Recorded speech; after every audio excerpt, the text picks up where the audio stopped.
I'm gonna be honest, when I first started lifting, I thought this whole thing about getting more out of less weight was nothing more than a dumb gimmick. Like, why would someone actually want to use less weight? Don't we all want to be as strong as possible? I know I just wanted to move as much weight as my body would allow me for every single lift. Well, after a little more experience and learning to take my ego, put it in a jar, and hide it behind my squat rack, I'm here to tell you that there are some serious advantages to getting more out of less weight. Alright, so let's get into it. First of all, what does getting more out of less weight actually mean? Well, it's basically as simple as taking an exercise and making it more difficult on purpose. This can be achieved in various ways, such as implementing pauses, doing slower reps, using more range of motion, or finding different grips, stances, or angles, which puts the target muscles in a more disadvantageous position. Okay, so let's take a look at three major advantages which can result from making your lifts harder. First of all, it can help you avoid plateaus by providing you a form of progression without increasing the weight on the bar. Let's say, for example, you hit the top of your rep range on the bench press, but the sets were absolutely max effort and you could barely get the bar up on the last few reps. Well, you could try your luck with slapping some more weight on the bar, or you could start doing pause reps with the same weight and work your way back up to the top of the rep range before increasing the load.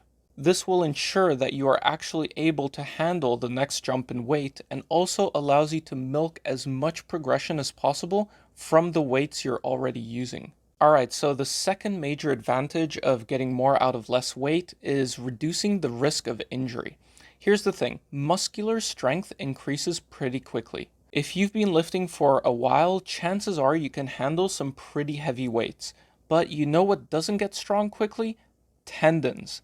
These are the things which connect your muscles to your bones, and any time you want to contract a muscle to move a part of your body, the force must travel through the tendons. It's not that the tendons don't get stronger, they do, just usually at a rate which is much slower compared to your muscles. So, if you're always lifting at the absolute limit of what your muscles can handle, chances are you're going to cause some sort of injury to a tendon which hasn't had a chance to catch up yet.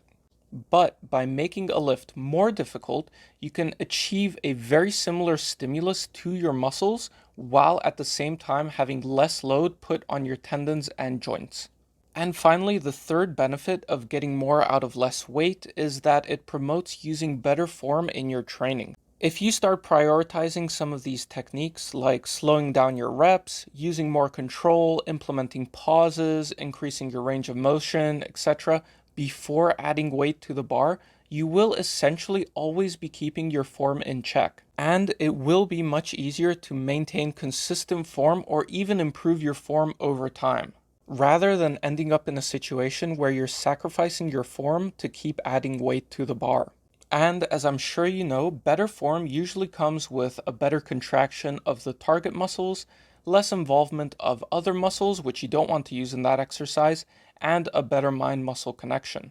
So there we go, that's my case for getting more out of less weight. Unfortunately, it can often be quite difficult to put our ego aside and actually start reducing the weights we use. But I have found that the more experience I accumulate in the gym, the easier this gets. We have to remember that at the end of the day, muscles don't understand kilos or pounds. Muscles only understand tension and effort. An RPE 9 set is an RPE 9 set, whether you're using 50 kilos or 100 kilos.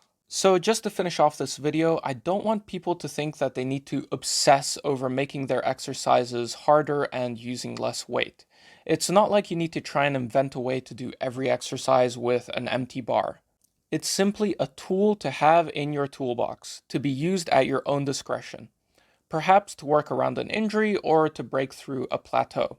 In fact, in some cases, I do the complete opposite. For example, I prefer power shrugs over strict shrugs. Some people like doing cheat curls. So, as with everything else in bodybuilding, there's no one-size-fits-all solution. And usually things come down to your own personal experience and experimentation. All right, that's all for today. Let me know in the comments what your experience is with getting more out of less weight, or if you want to expand on anything I may have forgotten. Thank you for watching, and see you next time.